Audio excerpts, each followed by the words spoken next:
Hey, this is Greg, host of the Classical Ideas Podcast. Just up front, this is not an episode of the Classical Ideas Podcast.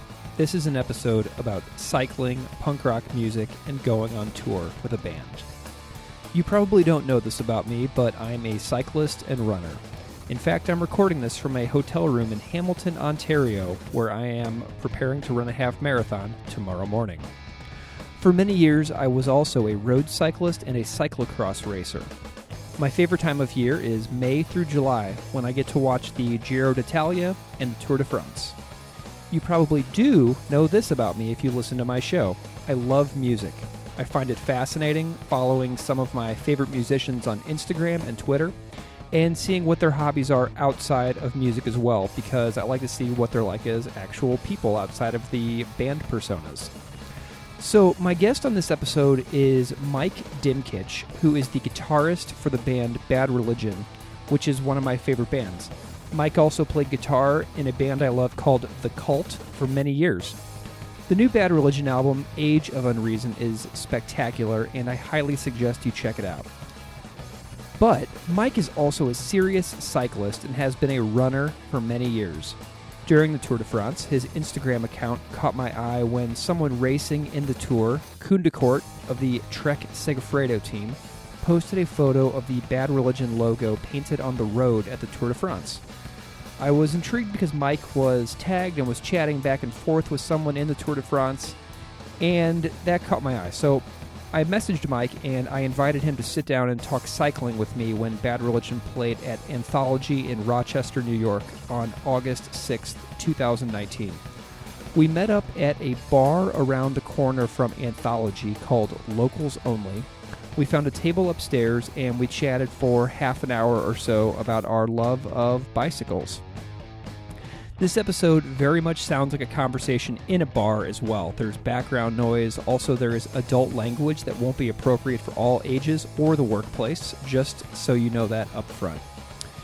If you are hearing this show for the first time, this is a podcast that's usually about the academic study of religion, but I have many episodes that also feature music outside of the realm of scholarly work. So I've interviewed many musicians, and some other episodes that include a lot of discussion on music and punk rock in reverse order are as follows.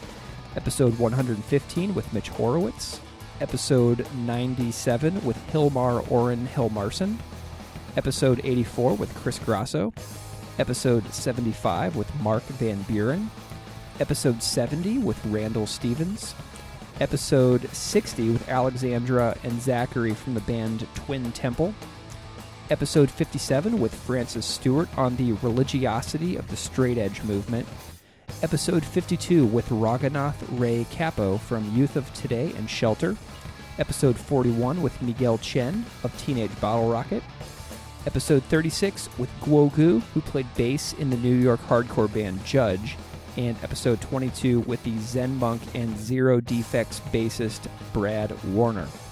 Also, episode 62 with Preston Jones is relevant because it has a direct connection with Mike's band, Bad Religion. Preston Jones co-authored and edited the book, Is Belief in God Good, Bad, or Irrelevant?, in collaboration with Greg Graffin, the vocalist of Bad Religion. So I called this episode Cycling Through the End of History because The End of History is one of my favorite songs on the new Bad Religion record, and I like how that title sounded given that we talked about bike racing the whole time. So without further delay, please enjoy my chat with guitarist from Bad Religion, Mike Dimkich.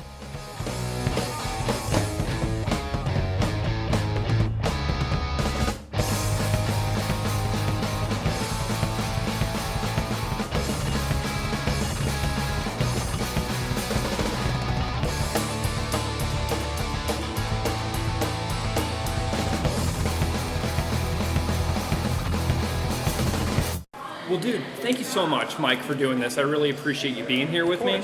And do you just want to kind of like say a little say who you are very briefly to whoever might be listening? Okay, I'm Mike Dimkich. I'm one of the two guitar players in Bad Religion. I joined the band in spring, I think, of 2013. Before that, I played in the Cult for like 100 years. Beyond Good and Evil's an amazing record. Yeah, I remember we toured a ton on that record. That record is incredible.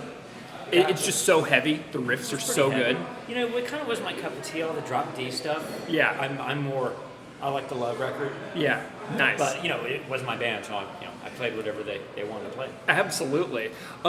So we're in Rochester, and you rode your bike here today. You rode a lot today. I rode today. I live in Buffalo. You're on tour. So you get to ride all over the country, which is really, really cool. But I'm curious how your ride was today. And I know you've been riding a lot the last couple of days. What have you been doing? Yesterday's ride was better. Nice. Tell me about what you've been doing since you've been in Western New York. First of all, I got to say, usually I'll run more on tour because you don't have to deal with what the road surfaces are like, or the vibe of the drivers. Because some places like Philadelphia or Boston, the drivers are terrifying. Yeah. Though I did do a really good ride in Boston, because since I've started doing all this, in the old days you had to kind of just call a bike shop and ask them where to go. Yeah. With nav apps that have bike things, and then I do this Map My Fitness thing, and they'll have suggested routes that other people have done. Sweet. So it gives you a sense of like what direction to go.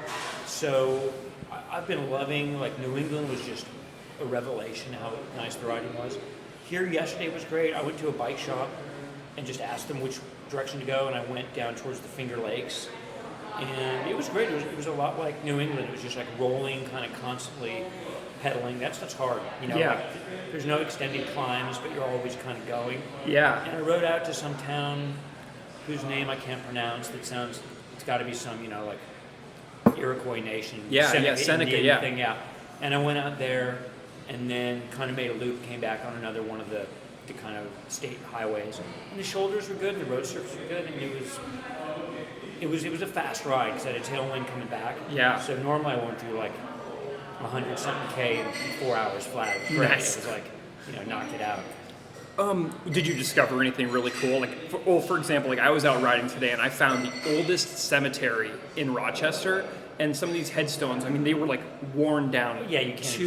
to the ground. Did you discover anything cool the last couple of days? I saw so many of those in New England. It was ridiculous. Like, you go through the farm areas, and every small town, literally, it was weird because I live in Los Angeles, so cemeteries are always kind of out in the, you know, they're not in residential areas. And New England was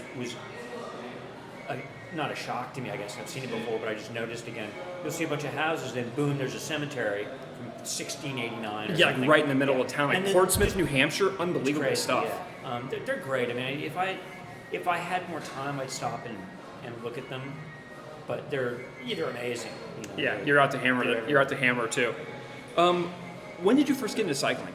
You know, I got into running first in like 1990 maybe, and kind of started doing, I think I did my first marathon like 95. I did 10Ks and stuff before that. Really got into marathons, ultra marathons, all that. Eventually I always said, like, oh, if I get injured, I'll try riding road bikes, because I used to watch the tour on TV in maybe the late 90s on, when we'd be on tour in the summer, and it'd be on in Europe, and I was like, oh, that does look cool. So I'd say around 2002, I had an injury that kind of just lingered, so I just was like, fuck it, I'm going to buy a road bike and figure this out. Yeah. And just got super into it, and then have always had that sort of now as my part of my thing.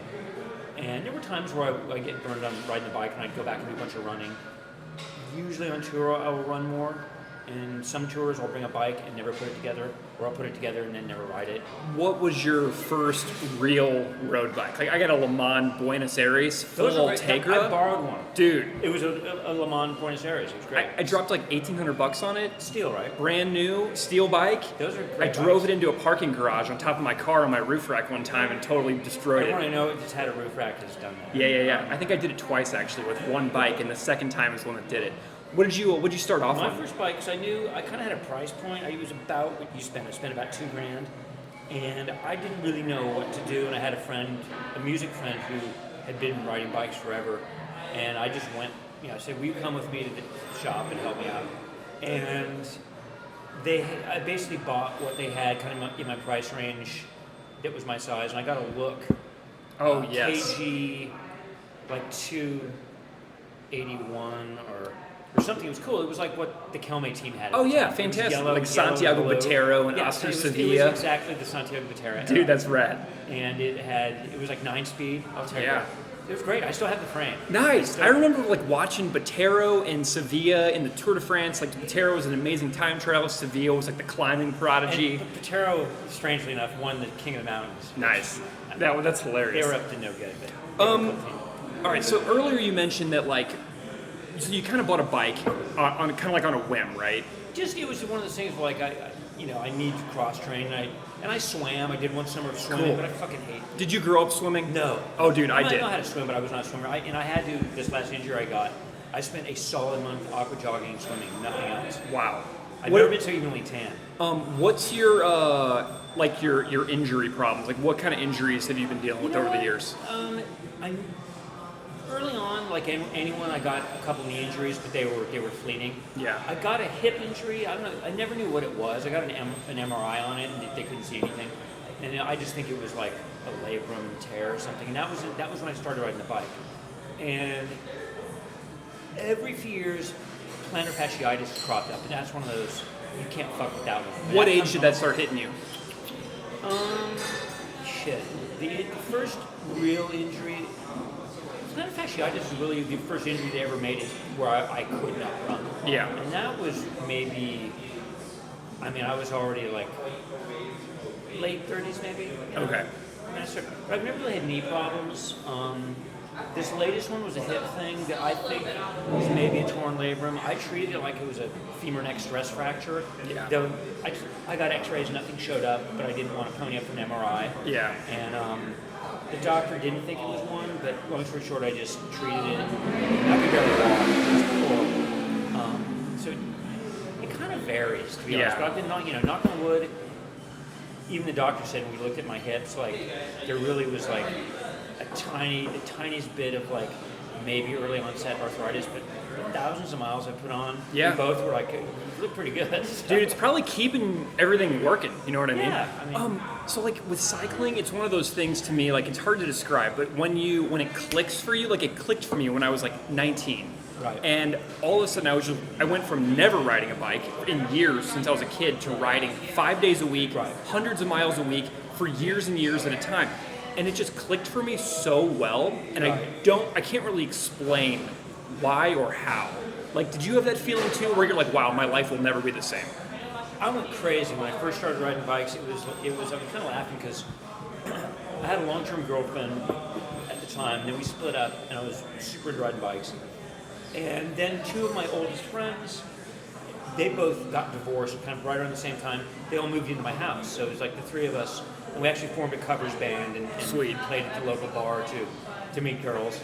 But I remember I was so into getting up early and doing group rides and stuff. Like they would literally call me like, dude, come up the hill. We're in a hot tub with these Russian chicks. And I was like, oh, I've got a group ride tomorrow, and I'd stay home. Yeah. And now we laugh about it. I was like, what was my fucking problem? But no, I was super into like, I didn't race because like criteriums and stuff just look terrifying to me. Dangerous. So dangerous. That's not my cup of tea. I like climbing and stuff. So I like group rides where it's sort of like, who could climb the best. And where I live, it's super hilly. Yeah. So there's just tons of climbs from like 5 to 20 kilometers long. Yeah. So I was super into it. I really was like turbo. To the detriment of like relationships and which is just kind of funny and silly because it wasn't my job. Well, and I had kind of a similar thing. Like in college, like I never dated, and it can make you a bit odd. But I rode my bike right. all the time. I just was like sacrificing so many right. aspects of a social life in order to go kill myself for 70 miles out in the countryside in Missouri. It's kind of a weird one because playing music and stuff requires, for better or worse, you're self-centered, and that's always the detriment of a ton of other stuff. And fortunately, I've been able to make a living doing it. And bike racing, from my friends, I have a whole crew of Euro Pro guys who are cult Bachelors fans. Yeah, Kuhn de Court, right? Yes, Kuhn. Nice.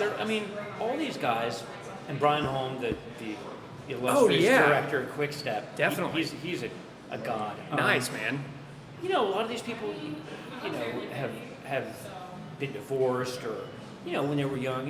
It's not a normal upbringing being trying to become a professional athlete. Yeah. And music is maybe a little more social because you're out and about, but it's still very much a lot of time spent by yourself, perfecting your craft and doing that. And like not, when I was in junior high, the guys that I was in the band with like didn't seem serious enough, and I was like, I don't have time for you. Like fucking beat it. Yeah. This is, to me, it's do or die. There's no laughing matter here. I was super obsessed, and it worked out. It's probably harder to I would think, to justify it when it's like your hobby. But I was the same way with ultra running. It was like I've got to do my training, and if there was a wedding I had to go to, it's like, well, I'm going to run 15 miles to the wedding. Like there was no. So yeah, it's there's the obsessive nature. It is what it is. Yeah, well, you've alluded a few times to something like divorce, breakups, like stuff like that. How does cycling fit into like you dealing with like your biggest challenges in life? You definitely feel better when you're done with something. You know what I mean? Like I remember when I had a breakup with a girlfriend. Running was kind of the only thing that sort of would make you feel all right. It was a weird time in life. You never feel worse after like a long training thing, unless you got dehydrated and threw up or something. But in terms mentally, even when you feel like shit, you still feel better than if you didn't do it. Yeah. So it's kind of a chicken or the egg thing. Like, I don't know if that breakup or my divorce happened in part because of running and riding bikes. So Does you have to ask the girls that. Is it like connected to like mental health as well for you? Absolutely. Tell me about what it's like when you're doing it versus not doing it. Not doing it is almost not an option. I mean, seriously, when I got this latest injury, I was really trying to be smart, and I was like, I'm not even going to go on the elliptical. I rode bikes for a week or two, and I was like, I don't think it's hurting it, but it's not helping it. Yeah. And I went in the pool and I fucking aqua jogged or swam like kind of the crawl for like 2.5 hours, and everyone in the pool was like, they're like, skinny guy in the pool, are you an injured runner? And the lifeguard kid knew. He's like, I got a stress fracture, cross country. I have a friend who used to be just recently retired from pro cycling, and she broke her pelvis, and I was just like, how did you even not commit suicide? Yeah. And she was like, I didn't know if I would make it. And she totally came from the other side, and I was like, wow, that's, Have you ever seen ellipticos before? There's a guy that rides one on a fucking canyon when I'm driving my son to school. He lives in the canyons, and I see the guy with it, and I've actually bumped into him when I've been riding and running, and he's like, he's kind of really obnoxious with it and gets in the way. Yeah. I can't stand it. So I have one, but I want to tell you why. So I'm sure they're good. I mean, yeah. So I have one because I had back surgery. And so, like, I couldn't, like, bend over on my seat anymore. And I had knee surgery in 2015, back surgery in 2018. So I was falling apart for a while. How old are you? 35. So I had a few years of terrible luck. And so I was just dying to be on my bike again. And my wife saw that Med Keflezighi, the marathon runner. He does use it. Yeah. But he used it. And so I bought one, and that thing, like, all of a sudden I was 50 times happier, It just got me back into feeling like a normal person after these injuries that I was like, this is it, my life is over, I can never run, I can never bike, I'm done. And I did that for like 1.5 years, and now I'm back on a normal bike again, and it's like such a relief. Yeah, and do what you gotta do sometimes. Dude, absolutely. You should have organized like a race. Yeah, like the elliptical race. I was actually a featured athlete on their website for like a month. It was so crazy. How's the riding in LA? Like, because the traffic is so tough out there. How do you do it? I live in the West Valley, so basically, the Santa Monica Mountains sort of start where the Hollywood Bowl is, and they go all the way into Ventura County and kind of end in Oxnard. And I live basically on the other side of the Santa Monica Mountains from Malibu. Yeah. So the worst part of my ride is the maybe like 10 kilometers just getting through neighborhoods and kind of like commuter traffic to get to the climbs. Once you get on the like Mulholland Highway and all the declining canyons, it's pretty good. The weekends get kind of hairball with like the guys on motorcycles and Waze is fucking things up. If there's like they send you all the side roads now. If there's an accident on PCH, all of a sudden there's people who've never driven the canyons fucking driving their tourist minivans up there. Are they nice to you? They don't know what they're doing. Yeah. Some motorcyclists are assholes. LA motorists are pretty entitled and pretty shitty. But you kind of, you know what roads, you pick your battles, you know what roads to ride and when to ride certain roads and when not to. Yeah. And honestly, in the last few years, I would have like a tail light on my bike and use it just when I went through certain tunnels. And Did you ride down the street just here a little while ago? I saw your little tail light. It's like 500 lumens, that one. Yeah. And I've got a front one that I use now and again. I mean, they'll burn your retinas. They're insane. And nice. They're probably like $40-50 a piece. But I swear to God, motorists see that blinking light, and I do think they almost appreciate some extent. Like, you know what? He's trying to like be seen. Yeah. And people swing wide. I really find, you know, and I mean, when I went to Europe, I was one of the few people that had one. Like, they haven't quite gotten there yet, but tons of guys I know in LA ride them. If I'm on a group ride, you know, I'm in a bunch, I'm not going to have it. But that's where I'm like, dude, turn your fucking light off. Right. You're blinding me. Have you found that cell phones, like if you found distracted drivers with cell phones to be worse? I had a broken collarbone a few years ago, so I would just do these super long, like, hikes. But I would hike basically on surface streets, and I would walk against traffic, and I could not believe, I'd say 6 out of 10 drivers were staring down at their phones. Yeah. And it was like one of those things where you see like in Tiburon or somewhere where there's surfers and all these great white sharks beneath them. And to me it was like, oh my God, I've been swimming around with great white sharks for the last 15, 20 years. I don't know how I've not been killed. It freaks me out. It's horrifying. I'm getting back out on the road now a lot more this summer than I have in the last several years, and I'm nervous. You know, I got a 5-year-old at home. That was my thing. It's like the first time when I went out riding after we had a kid, I was like, extra like, fuck you, you know, you're gonna orphan my You're gonna kid. kill the dad. You know, I'm a dad. I was thinking like, you know how people have that like drive like your kids live here or something. Yeah. I was thinking someone should make a kit that says like drive like I have kids. Yeah.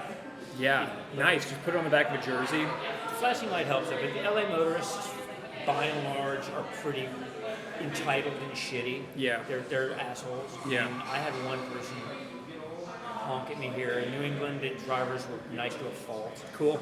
Nice. Well, I live around here, so I'm glad to hear that. All right, so real quick about the creative process. As a guitar player, I would find myself out on long rides, out on long stretches of flat road, and I would start humming things to myself. Right. And I would come home and I would try and make my fingers play it on my guitar, like these melodies that would just come out of my head, and I would just hum it over and over until I got home. Do you ever have anything like that? Like as a guitar player, does that inspire your creative process being out on the road? To be honest, I don't. I mean, I haven't been in a band where I was a contributing songwriter since about 1995. So the only thing was that Sucker Punch? Yeah, nice. The only thing I'd probably relate to that is with Bad Religion, particularly because it was the load of songs I had learned quickly was so huge, and they just coming from the cold. It was a completely different kettle of fish. It was the first time in my life I ever ran with earbuds so I could listen to stuff. Sure. And I definitely will listen to, I won't ride with earbuds or anything. I think there were times where I would have my iPhone in my jersey and turn it up and listen to Bad Religion songs to before rehearsal or something. Yeah. But sometimes I will listen, like when we learned the Suffer record, the No Control record, I would listen to the whole record as I was getting dressed to go ride. And then if there were certain bits of songs that were like questionable to me, I'd look at my little cheat sheet, and then when I was riding, I would just sort of play them over in my head, and think about those parts and kind of visualize like that's how that one goes. So I do use those times, but it's more like multitasking. Nice, dude. That's really cool. Do you have any like favorite cities to stop in on tours? Because you know that like the riding there is just going to be spectacular for you. Anywhere like in northern Spain, in the Basque Country, the drivers are super cool. The roads are super well maintained, and it's the Basque Country. The climbing's amazing. Did you ever run into any Euskaltel pros out there? No, but I did do a ride once in the cult. We were in San Sebastian. And a kid I knew that worked for Eche Hondo knew one of the Yucatel guys, and he got a training route from him for me. And this was like pre-map.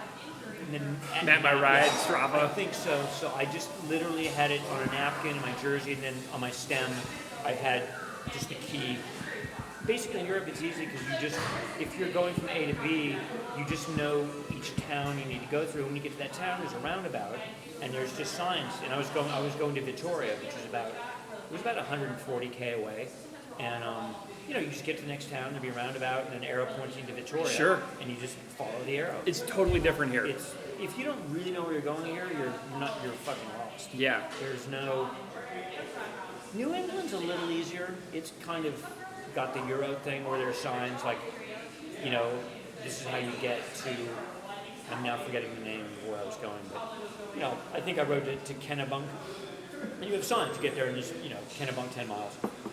LA, if you don't know where you're going, I've been way up in the fucking mountains, and literally like a minivan will drive up, and it's German tourists, and they're like, "How do we get to your city walk?" And I made them sound like almost a Jewish person, like Jackie Mason. But they're trying to get to city walk. I'm like, I don't even know where to start to tell you how to get there. Yeah. You're so fucking. Oh. How you got up here, I don't know. Yeah. How much do you watch the tour and pro races and stuff like that? How do you do it? I used to watch it obsessively, and I would say I watched a recap of the individual time trial, and I watched a bit of a mountaintop stage.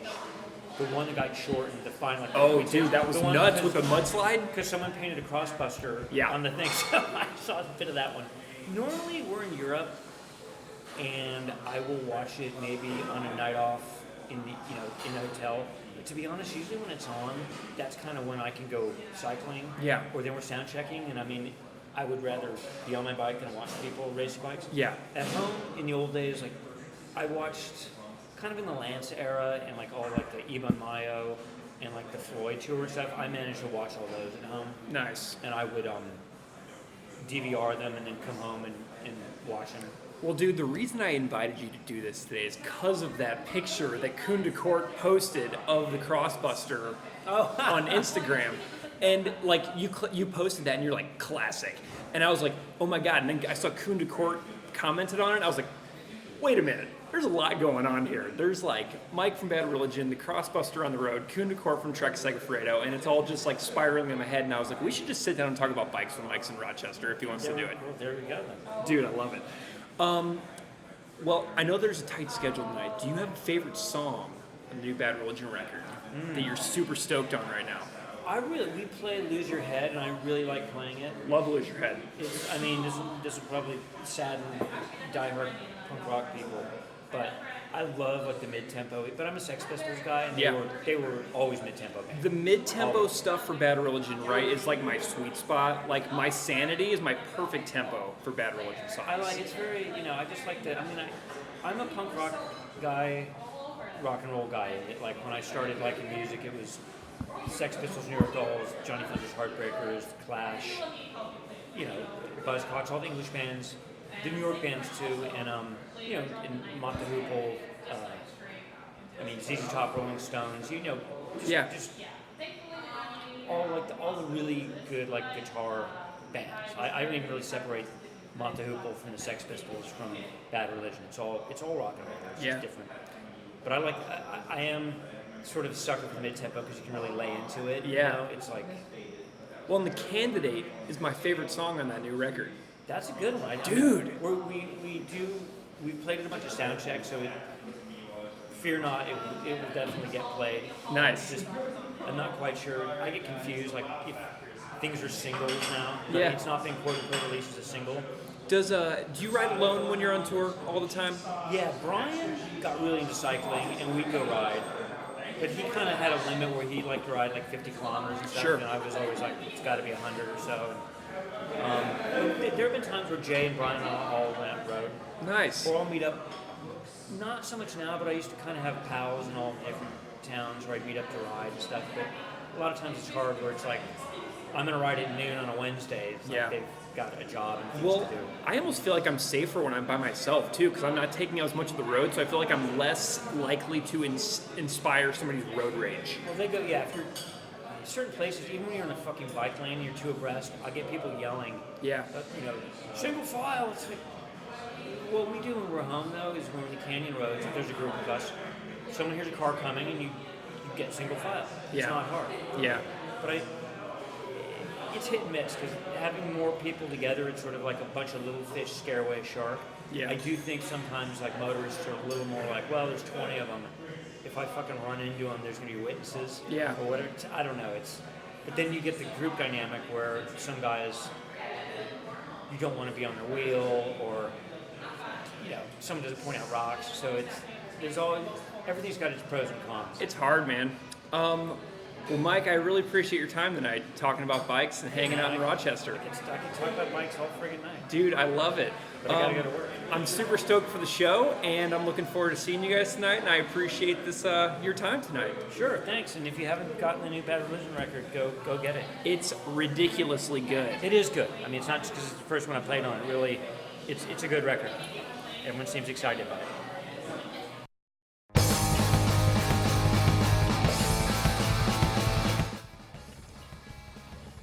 Well, there you have it.